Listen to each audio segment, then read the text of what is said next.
বিসমিল্লাহির রহমানির রহিম।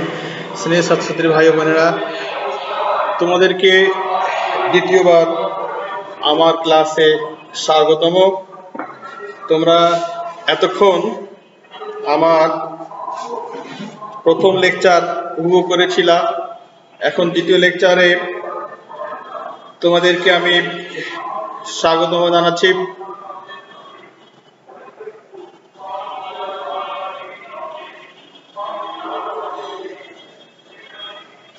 তোমরা জানো যে আমরা পোস্ট মডিফায়ার নিয়ে কথা বলছিলাম।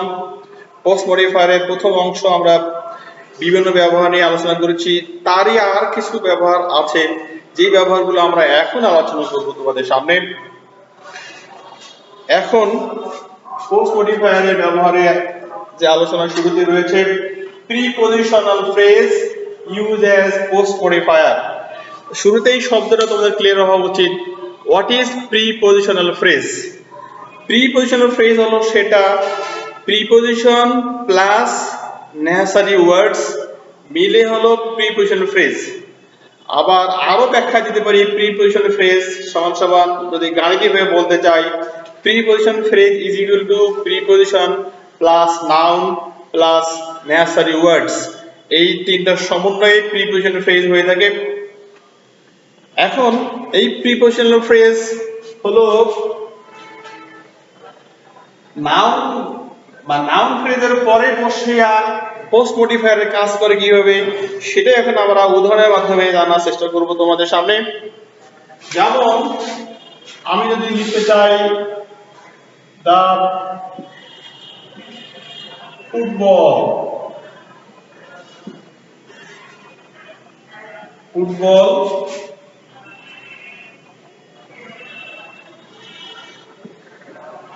under the table is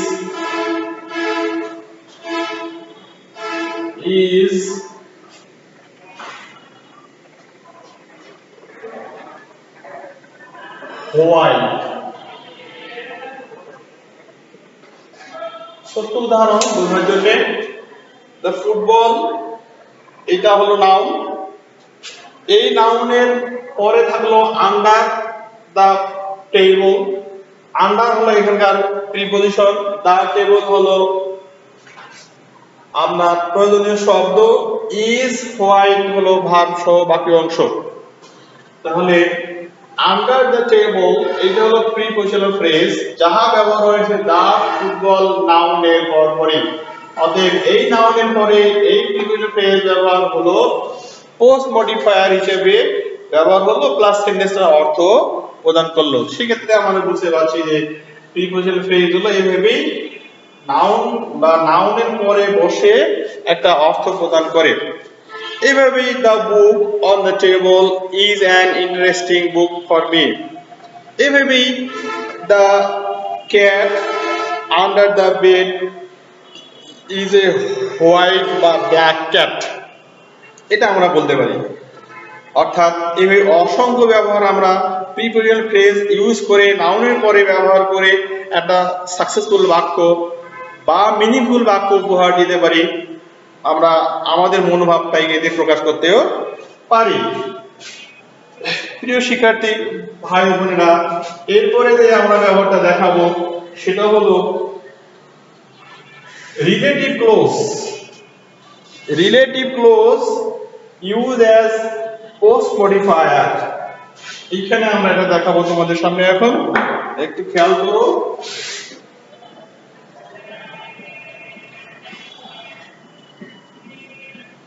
relative close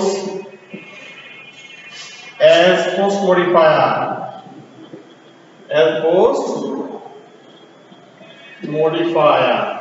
relative clause as post modifier। প্রিয় শিক্ষার্থী ভাই বোনেরা, what is relative clause? At first we have to know it. Clause you know very well, বাক্যাংশ। ক্লোজের বাংলাটাই হলো বাক্যাংশ, অর্থাৎ বাক্যের অংশ, যাহাতে একটা সাবজেক্ট, একটা ভার্ব, একটা প্রেডিকেট থাকে বা সাবজেক্ট প্রেডিকেট থাকে। একই সাথে একটা বড় সেন্টেন্সের অংশ হিসেবে কাজ করে, সেটি হলো ক্লোজ। ক্লোজের প্রকারভেদ আছে, কত প্রকার কি কি উদাহরণ আছে সেদিকে আমরা যাব না। ক্লোজ হলো একটা বাক্যাংশ, যে বাক্যাংশ একটা প্রিন্সিপাল ক্লোজ আর সাবঅর্ডিনেট ক্লোজ হিসেবে ব্যবহার হয়ে থাকে। কখনো প্রিন্সিপাল ক্লোজ, কখনো সাবঅর্ডিনেট ক্লোজ, এই দুইভাবে ব্যবহার হয় ক্লোজগুলো। এবং কমপ্লেক্স সেন্টেন্স হিসেবে বা কম্পাউন্ড সেন্টেন্স হিসেবে এর অংশ হিসেবে এই ক্লোজগুলো ব্যবহার হয়ে থাকে। সেদিকে আমরা যাচ্ছি না। ক্লোজ সম্পর্কে একটা আইডিয়া হলো এটা। এখন এই ক্লোজটা আমার পোস্ট মডিফায়ার হিসেবে কিভাবে ব্যবহার হয় সেটা আমরা জানবো।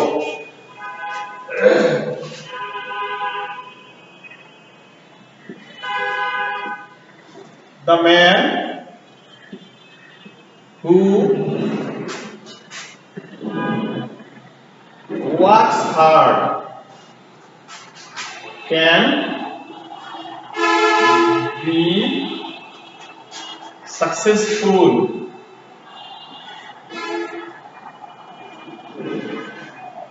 in life.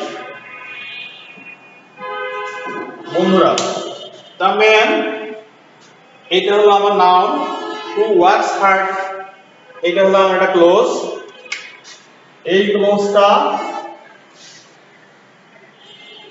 এই নাউনের পরে বসিয়া আমার একটা মিনিং প্রদান করছে। পরে ভাব হলো can be successful in life, এই পর্যন্ত একটা অর্থ দিচ্ছে।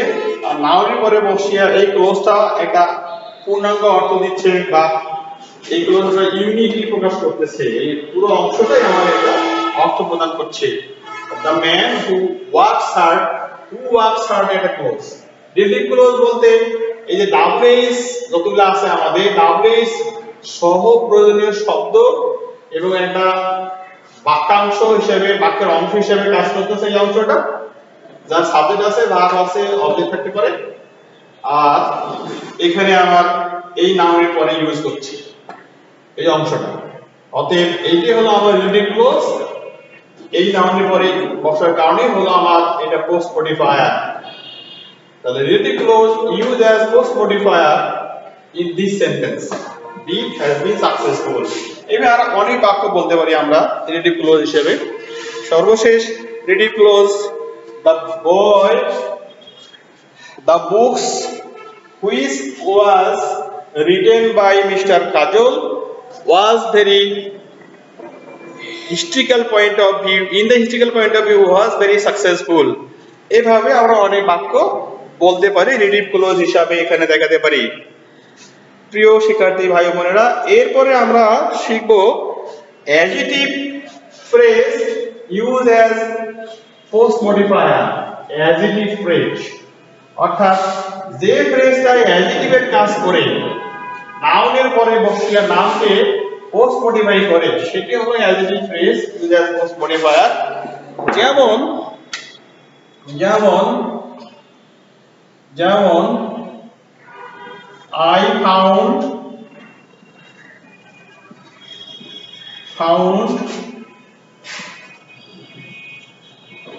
nothing objectionable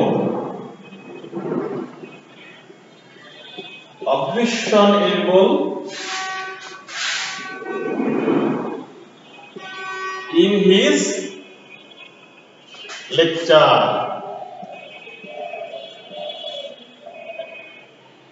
কি পাইলাম? I found nothing objectionable। নাথিংটা আমার এখানে নাও, এই নাথিং এর পরে অবজেকশনেবলটা হলো আমার অ্যাডজেক্টিভ। এই অবজেকশনেবল ইন হিজ লেকচার এটা হলো আমার adjective phrase. I found nothing objectionable in his lecture, তার লেকচারে আমি অবজেকশনেবল কোনো কিছু পাই নাই, এটা এখানে বোঝানো হচ্ছে। আর নাথিং হবার নাউন হওয়ার কারণে এই নাউনের পরে এই ফ্রেজটা বসে অ্যাডজেক্টিভের কাজ দিচ্ছে। অতএব এটা অ্যাডজেক্টিভ ফ্রেজ। আর নাউনের পরে বসার কারণে এটা পোস্ট মডিফায়ারের ফাংশন দিচ্ছে। অতএব এটাই হলো adjective phrase use as post modifier in this sentence. এভাবে আমরা আরো বলতে পারি অনেকগুলো। I saw something very important in his writing। Something এর পরে ভেরি ইম্পর্টেন্ট হলো আমার অ্যাডজেক্টিভ, ইন ইজ রাইটিং হলো আমার সেন্টেন্সের বাকি অংশটুকু। এইভাবেই আমরা আরো ব্যবহার দেখতে পারি অ্যাডভার্ব। অ্যাডিটিভ এর পরে আমরা যে ব্যবহারটা দেখাবো adverbial phrase use as post modifier. এটা আমাদের লাস্ট ব্যবহার পোস্ট মডিফায়ারে। অ্যাডিটিভ ফ্রেজ, অ্যাডভার্বিয়াল ফ্রেজ অথবা adverb use as post modifier. Adverb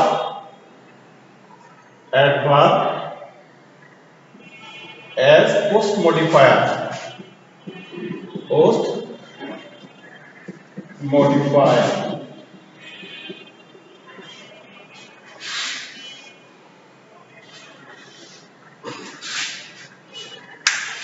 আমরা জানি অ্যাডভার্বটা কি। পার্টস অফ স্পিচের 8 ভাগের একটা ভাগ হলো অ্যাডভার্ব। এই অ্যাডভার্ব গুলো সেন্টেন্সে একটা গুরুত্বপূর্ণ ফাংশন দেয়। অ্যাডভার্ব গুলো আবার ক্লাসিফিকেশন আছে, adverb of time, adverb of manner, adverb of constituent, adverb of degree, adverb of result, এগুলো আমাদের প্রকারভেদের মধ্যে আছে, সেদিকে আমরা যাব না। অ্যাডভার্ব গুলো পোস্ট মডিফায়ারে কাজ করে, এটা আমরা এখানে জানবো মাত্র। যেমন the passage below should be studied। The passage below should be studied carefully। অর্থাৎ নিচের প্যাসেজটা কেয়ারফুলি বা সতর্কভাবে বা সাবধানভাবে অধ্যয়ন করা উচিত। আমার এখানে প্যাসেজ, এই প্যাসেজটা হলো আমার নাউন, বিলোটা হলো আমার অ্যাডভার্ব। এই অ্যাডভার্বটা আবার এই প্যাসেজকে বোঝাচ্ছে। এই প্যাসেজটা কোথায় আছে? নিচে আছে। কোথায় এর উত্তর দেয় বা নিচে একটা জায়গাকে উত্তর দেয়, অতএব এটা অ্যাডভার্বের কাজ করছে। প্যাসেজের পরে বসার কারণে, এই নাউন পরে বসার কারণে এটাকে পোস্ট মডিফায়ার হচ্ছে। আর শুড বি স্টাডিড কেয়ারফুলি, এটা হচ্ছে সেন্টেন্সের অংশ। এই হলো আমার পোস্ট মডিফায়ারের বিভিন্ন দিক আলোচনা। আশা করি তোমরা এই আলোচনাটা উপভোগ করেছো। এই আলোচনা সাকসেসফুল তখনই হবে যখন তোমরা বাসায় গিয়ে এটা আবার স্টাডি করলা, প্লাস বোঝার চেষ্টা করলা। এই আলোচনার সঙ্গে তোমরা আর একটু দেখলাম, এরপরেই practice makes a man perfect. যদি আমরা প্র্যাকটিস করতে পারি তাহলেই গ্রামারের আলোচনা শেখাটা সাকসেসফুল হবে। খেয়াল করো প্রিয় শিক্ষার্থী ভাই বোনেরা, শেখাটা যত না গুরুত্বপূর্ণ তার চেয়ে বেশি গুরুত্বপূর্ণ হলো প্র্যাকটিস করা। শেখার পরে প্র্যাকটিস না করলে এই শেখার কোনো ফ্রুটফুল রেজাল্ট আসবে না। এই জন্য আমাদেরকে শেখার সাথে সাথে প্র্যাকটিস করে এর রেজাল্টটা নিয়ে আসতে হবে। সেক্ষেত্রে শিক্ষিকে যে একটু ঘাটতি থাকে, প্র্যাকটিস করে সেটা পূরণ হয়ে আসে। প্র্যাকটিস মেক্স ম্যান পারফেক্ট, সেটাই এখানে পারফেকশন নিয়ে আসবে। আর পারফেকশন নিয়ে আসলেই তোমরা সফল হবা। এই করোনা পিরিয়ডে ক্লাসের কাজগুলো বাসায় বসে এই নর্মালি আমরা যে টাইমটা ব্যয় করতেছি, এই টাইমটা যাতে ক্লাসের মতো বাসায় ব্যবহার করতে পারি, সময়গুলো যাতে উপভোগ করতে পারি, ক্লাস করে বই পড়ে গভর্নমেন্টের এই যে প্রসেসটা, এটা যেন আমরা সফল করতে পারি, আমরা যেন আমাদের স্টাডিগুলো কন্টিনিউ করতে পারি, তাহলেই আমরা সফল হব। এই ক্লাসেস পিরিয়ডে আমরা সবাই ভালো থাকি, সুন্দর থাকি, এই প্রত্যাশা রেখেই আজকের লেকচার এখানেই সমাপ্তি করলাম। Thank you all, thank you very much.